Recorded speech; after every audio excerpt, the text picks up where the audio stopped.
এখন আবার এই এক্সাক্ট ধারাগুলো এক্সাক্ট ধারার নাম্বার হিসেবে নাও থাকতে পারে, তখন হয়তো আবার আইনটাকে এমেন্ড করতে হতে পারে।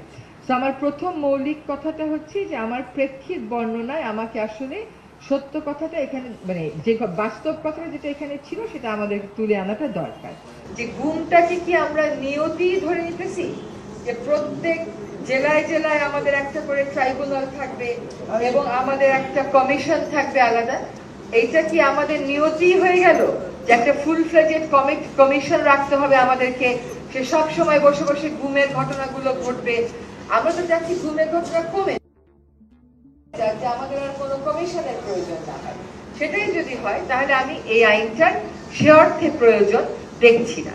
একইভাবে আপনারা যখন ট্রাইব্যুনালের কথা বলেছেন, দেখেন আপনারা জেলায় জেলায় ট্রাইব্যুনাল গঠনের কথা বলেছেন। জেলায় জেলায় এত গুম হবে যে আমি একটা করে ট্রাইব্যুনাল, মানে প্রিভেন্টিভ একটা লয়ের কথা ভাবছি তো আমরা, তাহলে কিন্তু আসলে প্রিভেন্টিভের ধারণা থেকে আমরা সরে আসতেছি। এবার সুতরাং আমার ব্যক্তিগত মত হচ্ছে, আমি মনে করি না যে এটা কমিশন করা আলাদা দরকার আছে। আমি মনে করি যে ইদার প্যানেল কোড বা হিউম্যান রাইটসে একটা অভিযোগ দিয়ে যদি করা যায়, বা কতগুলো গুম যে ঘটেছে আমরা চলে যাওয়ার পর হয়তো গুম কমিশন থাকবে কি থাকবে না আমি জানি না, তখন তার বিচারটা কেমন করে হবে এটা আমাদের একটু বোঝার দরকার আছে।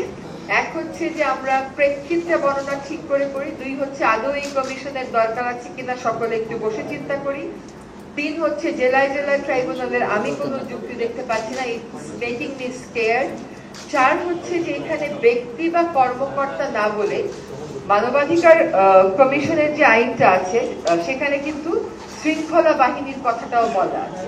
সেই শৃঙ্খলা বাহিনীর কথাটা এই আইনেই ঢুকাই বা এই জিনিসগুলো অন্য যে আইনেই নেই না কেন, গুমের সংক্রান্ত কিছু লিগাল মেকানিজম আমাদের করতেই হবে, যেখানে করি সেখানে শৃঙ্খলা বাহিনী কিন্তু আমাদের থাকতে হবে।